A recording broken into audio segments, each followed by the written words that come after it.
Olá, gente, uma boa semana para todos vocês, tá? Eu estou dando início a uma série de videoaulas que eu vou estar disponibilizando aqui no meu perfil do Instagram, tá? Para quem não sabe, na semana passada eu fiz uma enquete sobre quais assuntos vocês gostariam que eu falasse sobre, tá? E três assuntos bastante densos me chamaram bastante atenção e eu resolvi começar por esses três, tá? A ideia é disponibilizar 2 vídeos por semana, tá? Então o vídeo de hoje vai tratar sobre a abordagem biopsicossocial e o papel do fisioterapeuta em pacientes portadores de dor crônica, tanto no tratamento quanto na prevenção, e a aplicabilidade desse tipo de abordagem. Depois, lá na quinta-feira, eu vou falar sobre dry needling e disfunções de cabeça e pescoço, tá?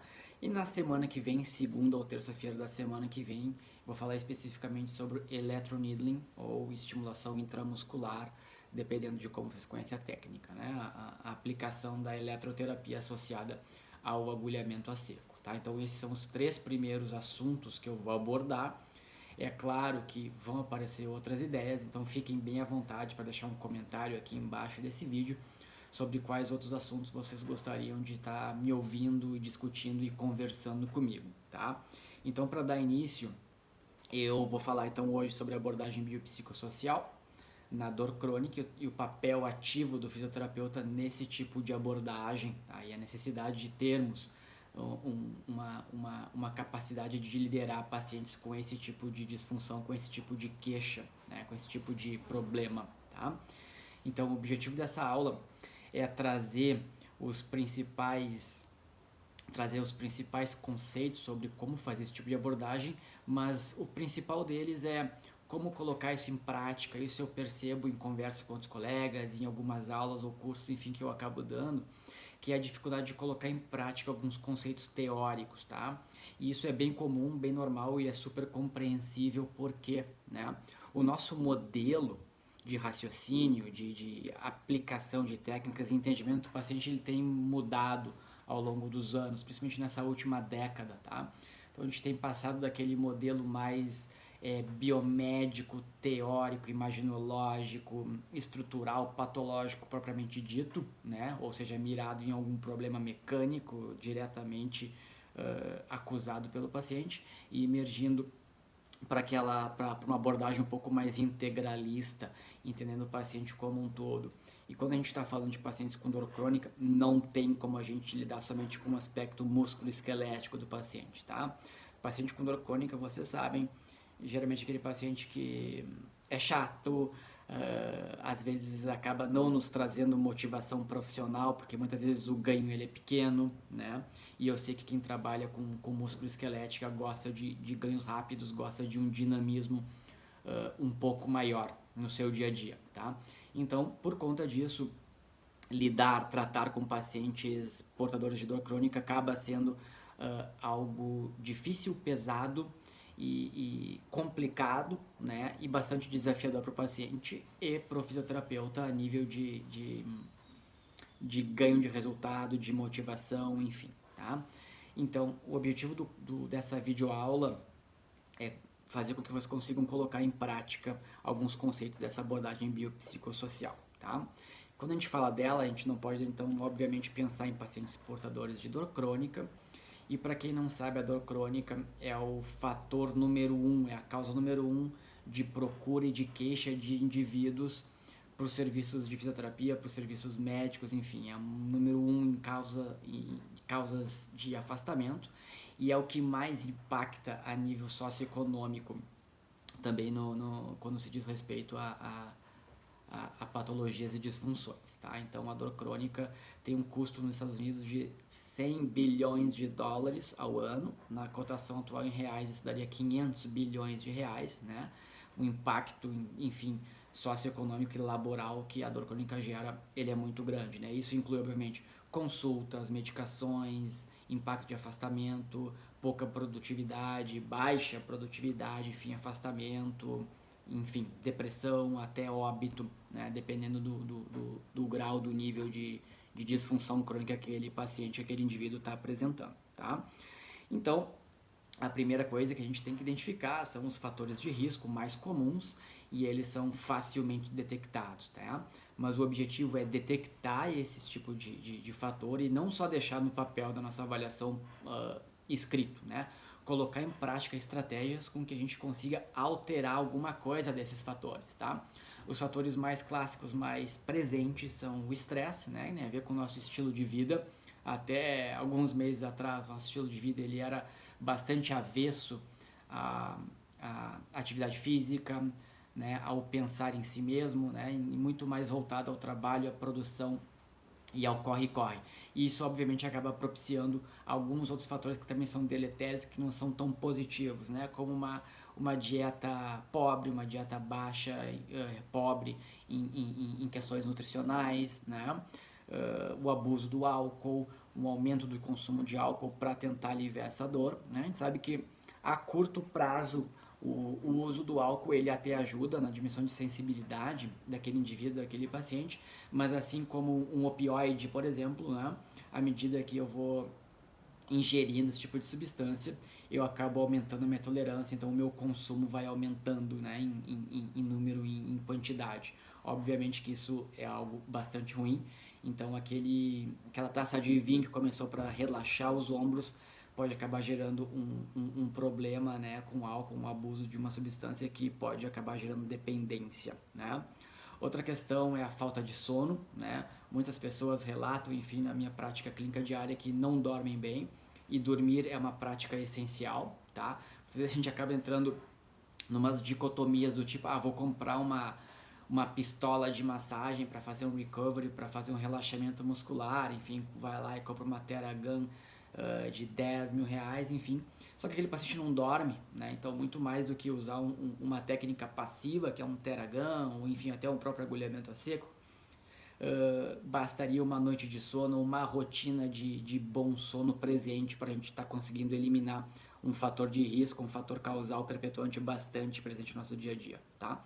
Então, a gente tem que se ligar nesses aspectos que cercam o paciente e não somente nas nossas técnicas passivas propriamente ditas, tá? As mudanças, elas são aos poucos, são paulatinas, mas elas têm que estar presentes não só naquela hora de consultório, mas no dia a dia, na rotina do paciente. Lembrem que o nosso organismo, né, o nosso corpo, o nosso sistema nervoso central, ele gosta de automatizações, né? Automatizações são rotinas, né? Então, tornar o combate à dor crônica uma rotina faz parte do processo de melhora desse paciente, certo? Então, muito mais do que ganhos a curto prazo e rápidos, eu preciso ter uma consistência maior, uma durabilidade, né, uma longevidade maior da melhora dos meus sintomas. Né? E para isso eu preciso de rotinas, estabelecer novas rotinas. Tá? Então, obviamente que o melhor seria nós não termos a presença de dor crônica no nosso dia a dia, né? Então, obviamente que o melhor seria a prevenção, mas quando isso não é possível, a gente tem que tem que dispor de outras ferramentas para tentar aumentar o máximo possível a zona de conforto daquele paciente, né? Dar resistência para aquele paciente. Basicamente é isso. Quando a gente lida com um paciente atleta que está lesionado, o que a gente faz? A gente treina ele dentro de determinadas diretrizes, de acordo com a patologia, com a lesão daquele atleta, né? Com a dor crônica é a mesma coisa, a gente vai dar um treinamento, aumentar a resistência, a capacidade de tolerância a outros estímulos no qual ele não consegue naquele momento. Para quê? Para gerar um momento da zona de conforto e ele ter uma maior capacidade de lidar com as atividades de vida diária. Tá? Então, os desafios para combater a dor crônica, o primeiro deles são as questões iatrogênicas. Tá? O que isso quer dizer? O paciente que chega para a gente vai ter vezes que ele está fazendo vários tratamentos ao mesmo tempo. Tá? Às vezes ele está tratando comigo e está indo num outro colega, está indo num outro médico, está indo num terapeuta holístico, está indo num quiropraxista, enfim. Muitos desses pacientes giram muito porque eles querem melhorar. E aí acaba entrando uma outra questão, que é a questão da ansiedade, que é um componente super presente nesse tipo de população, né? Então, já entrando um pouco nessa questão do biopsicossocial, tá? A questão de um processo ansiolítico bastante demarcado, bastante presente. Aquele paciente está em sofrimento tá? E essa é a palavra que muitos deles usam, né? Ah, Bruno, eu tô sofrendo, eu não aguento mais, isso é uma catástrofe, né? Então são palavras que a gente vai pescando na nossa anamnese, nossa avaliação, que vão nos demonstrando, obviamente, que aquele paciente está em sofrimento não só músculo-esquelético, mas também em sofrimento emocional, tá? Então a dor tem um impacto em diversos aspectos do nosso dia a dia e da nossa vida, tá? Dentre eles o músculo esquelético, que a gente está mais acostumado a ver, mas é importantíssimo com que o nosso trabalho impacte nos outros fatores também, tá? Senão a gente não vai ter um sucesso absoluto, a gente não vai ter uma melhora robusta e mantida daquele paciente, tá? Então o primeiro deles são as questões iatrogênicas, tá? Um histórico de falhas de tratamento, aquele paciente já vem com uma carga para o nosso consultório, então ele já vem com uma certa desconfiança. Então a primeira questão que eu tenho que gerar aqui é a questão de relação clínico-paciente, clínico-cliente, enfim, independentemente de como vocês chamam as pessoas que procuram vocês, tá?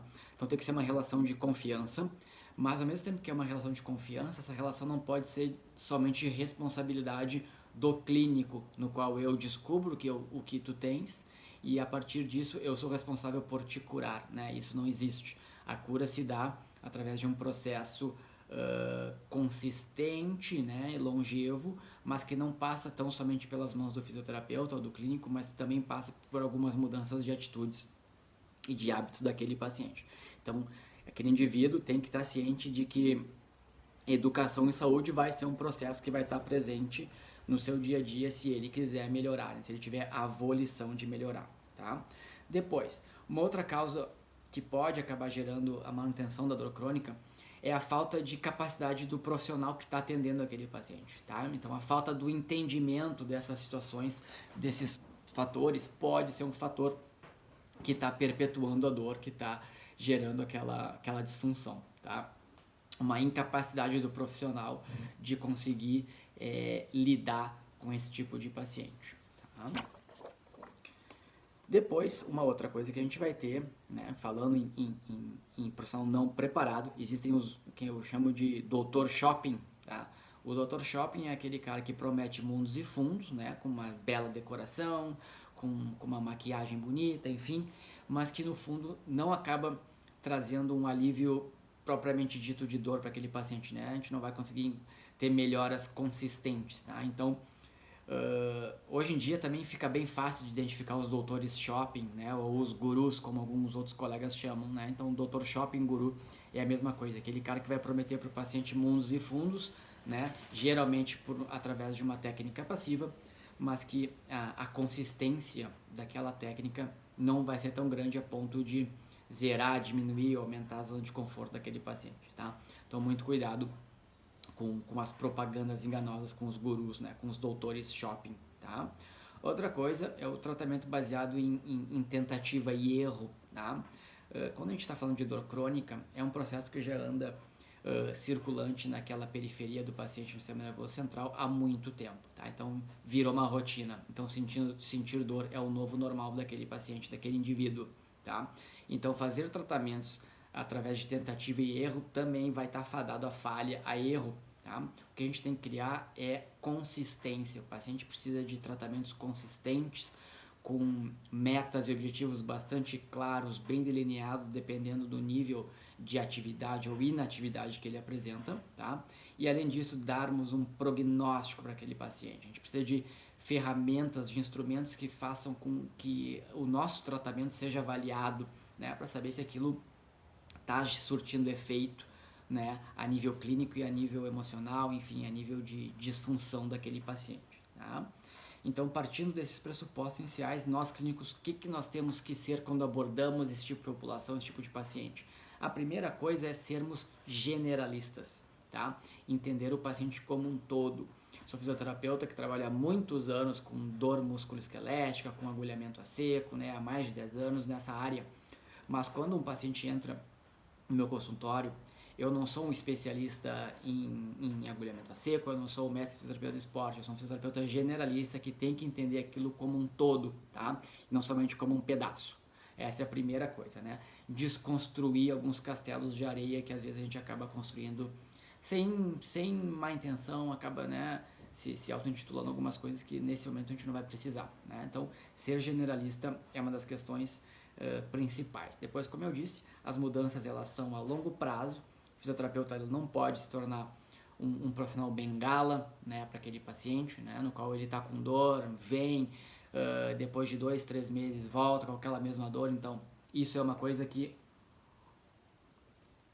está fadada à falha de tratamento, a diminuição dos meus benefícios terapêuticos, tá? Depois, motivação. Motivação é uma coisa que, obviamente, vai ter subidas e descidas, tá? Mas é importantíssimo mantermos os pacientes motivados e nós mesmos motivados.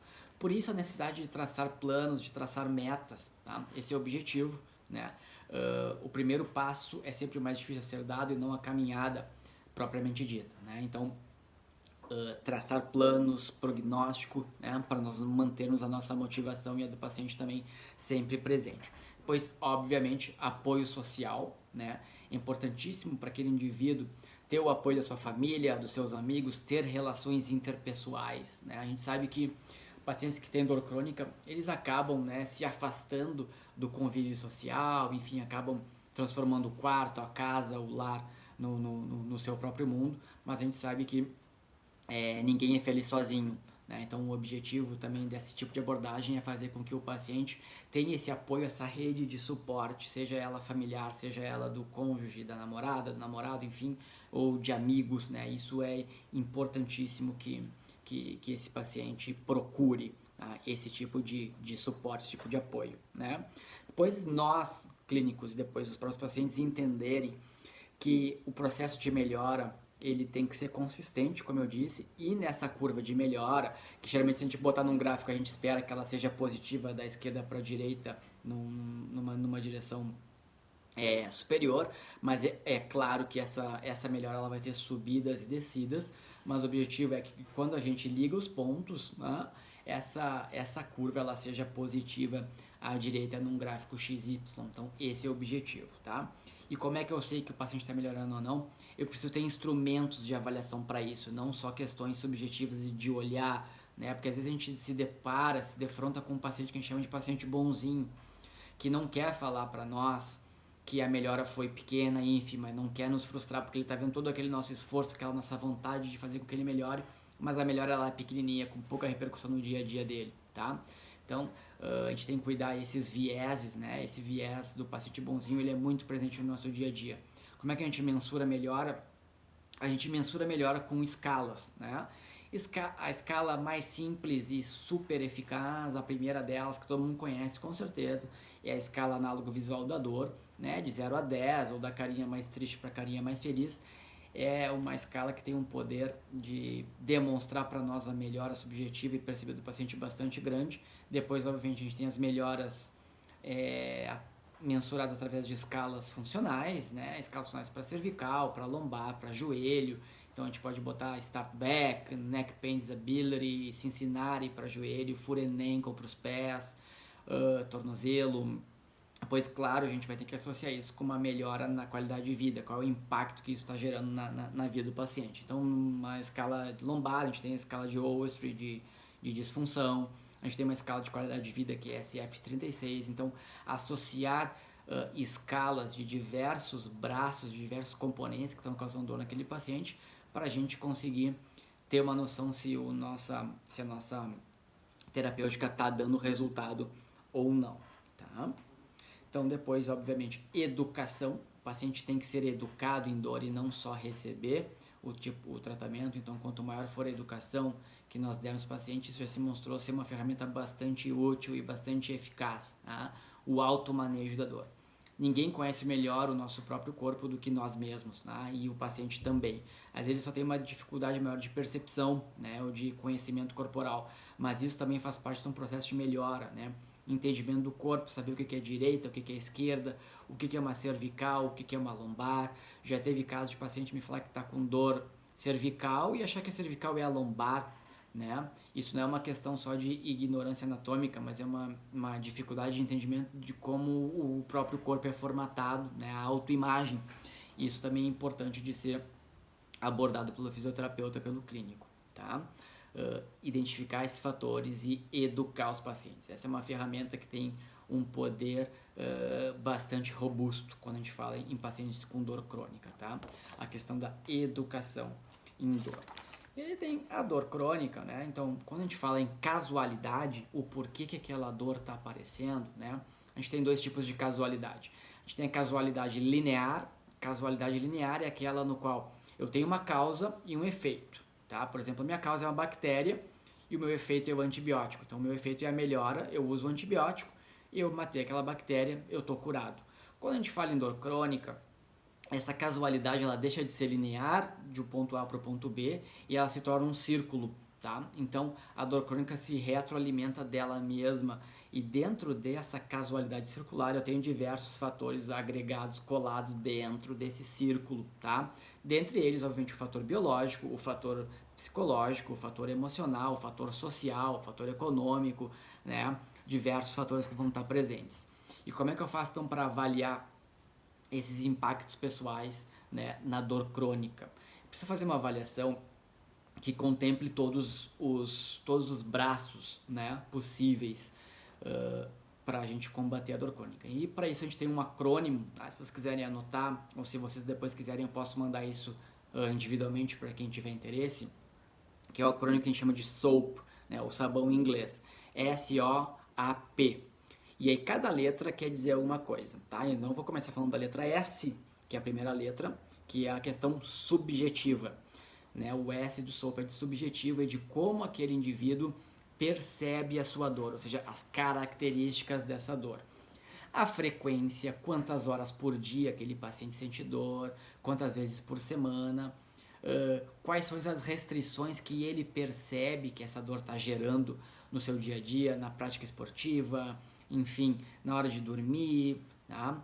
Qual é a intensidade dessa dor, né? Qual é a capacidade de percepção de intensidade que esse indivíduo denota em relação à própria dor, como é que está o fator emocional dele, como é que ele lida com essa dor, qual é a capacidade desse indivíduo de reagir perante essa situação adversa, né? Por isso a gente dá o nome de resiliência, né? E o quanto essa dor incapacita ele no seu dia a dia, né? Qual é o nível percebido desse indivíduo de incapacidade. Ah, Bruno, eu não consigo mais descer de escadas do meu condomínio, eu não consigo mais subir as escadas. Quando eu tenho que entrar no meu carro, por ser um carro baixo, eu tenho dificuldade para dobrar meu quadril, eu sinto dor lombar, isso é muito ruim, enfim. Esse tipo de avaliação subjetiva está presente, então, na primeira letra, que é o S. Depois a gente tem a letra O, que é o de objetivo. Aí sim são os sinais da dor por alterações musculoesqueléticas, que é o que a gente mais está treinado a fazer e a ouvir. Então aqui fica mais fácil para nós fisioterapeutas, tá? Tem a ver com a questão das tensões musculares, os achados imaginológicos, restrições ou não na amplitude de movimento, presença de lesão muscular, né, bandeiras vermelhas, disfunções geralmente associadas a alterações articulares, né? Então esse é o braço que nós fisioterapeutas estamos mais acostumados a trabalhar, né? Que é o objetivo em relação à disfunção musculoesquelética. Vocês vão notar que dentro de toda a minha avaliação, eu vou estar montando, a questão musculoesquelética propriamente dita é só um braço, é só uma letra dentro de toda uma abordagem que eu tenho que fazer, de toda uma avaliação do global e não só do músculo esquelético. A letra A tem a ver com a avaliação dos fatores contribuintes ou contribuidores para a dor, né? É o diagnóstico propriamente dito, o que está causando aquela disfunção, né? Quais são as comorbidades presentes que podem estar gerando fatores perpetuantes de dor, né? E esses fatores contribuintes ou contribuidores, enfim, são fatores de riscos iniciais ou são fatores de riscos perpetuantes? Isso é uma outra questão que a gente tem que estar atento, né? Entender e identificar na linha do tempo quando é que esses fatores estão presentes ou estavam ou ainda estão ou poderão vir a estar presentes, tá? E a letra P é de plano, tá? Aí tem a ver com os 4 T's do tratamento, tá? Tem o meu cachorro aqui que de vez em quando ele aparece, tá? Então só para dar uma quebra aqui, ele está me pedindo colo, é o Felpa. Esse aqui é uma dos meus pontos altos da pandemia, acabei adotando um cachorrinho. E esse aqui é o meu estagiário, né? Estou preparando ele para fazer a manutenção aí, manter a linhagem de fisioterapeutas de dor crônica dentro da família, tá? Então esse aqui é o Felpa, que atrapalhou um pouquinho o vídeo, mas ele tá visto. Agora vamos botar ele para baixo, tá? Vamos voltar aqui a falar agora, né, a questão do plano, que é a letra P do SOAP, né, que tem a ver com 4 T's. Os testes, né, testes aí a gente vai poder falar sobre imagens, exames laboratoriais, enfim, coisas teóricas propriamente ditas. O tratamento que vai ser delineado, que vai ser descrito, que vai ser colocado em prática, pois o treinamento daquele paciente, aí o treinamento tem a ver com consistência, tem a ver com educação, tem a ver com o aumento da resistência muscular daquele paciente, tem a ver com quebra e mudança de hábitos não tão positivos para aquele indivíduo, né? Depois o trabalho em time, né? Entender que um paciente com dor crônica, ele não precisa, ou naquele momento, tão somente um fisioterapeuta, né? O fisioterapeuta trata um braço, mas provavelmente vai precisar de um apoio psicológico, com um psicólogo, com um psiquiatra, ou com algum outro profissional que venha a nos ajudar, tá? Então, como eu falei, vocês notaram que o braço musculoesquelético está presente, ele é 1/4 da nossa avaliação, ele faz parte de 1/4 do nosso tratamento, então a gente consegue fazer uma segmentação maior dos meus objetivos e dos meus planos de tratamento, tá?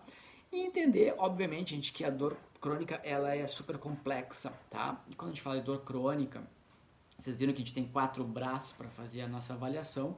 E quando a gente fala de dor crônica, nós temos 7 fatores principais que estão interligados, interconectados, que quando eu mexo num, eu acabo mexendo no outro, tá?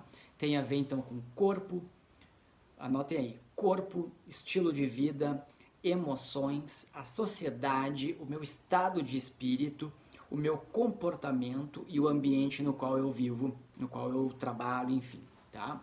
Comportamento, às vezes o paciente tem cinesiofobia, acaba antecipando dor e deixando de fazer alguma atividade por conta dessa antecipação, que quiçá ele nem sentiria a dor se estivesse fazendo aquela atividade. Então aí cabe a nós identificarmos esses fatores. Então é por isso que a gente tem que ter uma abordagem psicossocial, biopsicossocial, melhor falando, robusta, interessante, para evitar com que esses pacientes acabem entrando num ciclo, né, de dor e dentro de uma população que a gente chama de pacientes intratáveis. Esse nunca vai ser o nosso objetivo, né? Então, nosso objetivo é devolver esse paciente aos níveis pré-dor ou mais próximos dos níveis pré-dor, né? E níveis de capacidades elevados, né? Então, se a gente for fazer uma comparação entre o modelo biomédico clássico, que talvez alguns de vocês ainda estejam presos e querem se libertar, né? Em relação a esse tipo de modelo. Quando eu falo em modelo biomédico, estou falando de um modelo reducionista, tá? Ele é dividido, ele é segmentado no maior número possível de situações que eu possa para poder justificar o meu tratamento, tá? Então, esse tipo de modelo enxerga o corpo como uma máquina, então os cuidados são passivos, seja com medicação, com fisioterapia, com cirurgia desnecessária, tá? Então esse é o modelo biomédico reducionista. E o foco ele é meramente fisiopatológico, tá? E às vezes a gente acaba aplicando técnicas baseadas somente nos achados da ciência básica, só que a gente está atendendo pacientes clínicos. Então nem sempre eu consigo reproduzir ou raciocinar em cima de alterações básicas, de ciência básica, e ter os achados clínicos, os resultados clínicos positivos, tá? Isso é uma coisa que pode acabar sendo um confundidor, tá? Então a gente não mistura ciência básica com ciência clínica. A ciência básica serve para fundamentar e entendermos como é que funciona a célula, e a ciência clínica serve para nós fundamentarmos e embasarmos a nossa prática baseada em evidências, tá? A responsabilidade no tratamento de raciocínio biomédico, ele é tão somente do profissional, então não tem uma divisão de tarefas, então eu acabo sendo o responsável completo por isso. Isso acaba sendo uma coisa não boa, né, porque eu acabo não gerando consistência e resultados a longo prazo. Aí a tendência, a probabilidade e possibilidade do meu tratamento virar uma bengala é muito grande, tá? Quando eu vou para o modelo integrativo ou biopsicossocial, como vocês quiserem chamar, o nosso paciente vai ser o centro da avaliação, o centro do tratamento, né? Então eu tenho que entender qual é o objetivo desse paciente, qual é o anseio dele, o desejo, né? Entender quais são os aspectos, daqueles 7 aspectos que a gente listou, entender qual deles está interferindo e qual deles a gente pode está atuando de forma positiva e com um grande e bom impacto, tá? Então, estado completo entre as minhas questões físicas, mental, emocional e bem-estar social, tá? O foco também é na fisiopatologia, a gente não vai deixar de se basear em achados fisiopatológicos, mas a gente vai associar isso com os fatores de risco, com os fatores contribuintes, né? E com as questões emocionais, sociais, enfim, e de interconectividade desse indivíduo, né? Entender quais são as causas através das próprias atitudes, estilos de vida, emoção, capacidade de enfrentamento dessa dor e a vontade que esse paciente vai ter disso, né? Para isso, o nome de volição, né? Então, a gente tem que ter o que a gente chama de drive de melhora, né? Aquela vontade de melhorar, né? Dividir as questões com o terapeuta, com o clínico, né? O nosso papel, muitas vezes, ele é de mostrar qual seria o caminho mais adequado e a estrada com o menor número de buracos, né? Para a gente chegar o mais rápido possível no destino final, que é um conforto, que é um alívio da dor, uma diminuição da dor, né? Então, o fisioterapeuta, se a gente for fazer uma analogia, digamos assim, com o mundo de hoje, conectado, enfim, o fisioterapeuta é o Waze, né? Ele mostra o melhor caminho possível né? E o mais rápido possível, sem pagar muito pedágio, sem passar por muito buraco, tá? Então, as mudanças, gente, elas são hierárquicas e não são da noite para o dia. É um processo longo, né? No qual a gente vai objetivar expandir a zona de conforto. Isso é uma coisa que eu falo bastante. Muitas vezes eu não gosto de falar tirar paciente de zona de conforto, porque, ao meu ver, conforto é bom, tá? Então, é bom estar confortável, é confortável estar no conforto. O que eu tenho que fazer? É expandir o máximo possível essa minha zona de conforto, para aí sim eu poder ter uma variabilidade de movimento, atividade, enfim, sem me sentir estressado, sem me sentir com dor, sem me sentir desmotivado, cansado, enfim, esse é o objetivo, né? Então, expandam a zona de conforto dos pacientes de vocês. Aumentem o maior número possível de fatores protetores para esse paciente, né? Quanto maior for o número de fatores protetores, melhor para ele vai ser. Obviamente, isso tem a ver com força muscular, capacidade de interação social, diminuição do consumo de bebida alcoólica, uma dieta bem balanceada, rotina de exercício físico, rotina de sono, rotina de alimentação, ou seja, fazendo no mínimo 3 refeições por dia, com horários, né? Lembrem que o corpo gosta de rotina, né? E a dor tem que ser combatida com uma implementação de uma nova rotina também, tá? Então, pequenas mudanças naquele momento, mas com grande impacto, tá? O Franklin Roosevelt falava que é muito melhor eu ter 1 grama de prevenção do que 2 quilos de piora da dor, tá? Então, era mais ou menos isso que eu tinha para falar para vocês, tá? Então, no final o vídeo acabou ficando comprido, aí eu tenho quase 35 minutos de aula e eu espero que vocês tenham gostado. Obviamente que isso vai gerar alguns outros questionamentos da parte de vocês, então fiquem super à vontade para deixar um comentário aqui embaixo, alguma sugestão que vocês queiram, né, para a gente estar discutindo isso da forma mais aberta e mais didática e mais evidenciada possível, tá? Então, espero que vocês tenham gostado. Então, esse é o primeiro vídeo de uma série de vídeos que eu vou estar jogando aí no meu Instagram para vocês, tá? Então, é isso, tá? Qualquer dúvida, vocês sabem que eu sou super acessível. É só me mandar um comentário, um direct, enfim, que eu sou super adepto aí a discussões, a comentários e a novas aventuras aí, novas amizades na fisioterapia, tá bom? Um abraço a todos vocês, de novo um bom começo de semana e até mais. Tchau, tchau.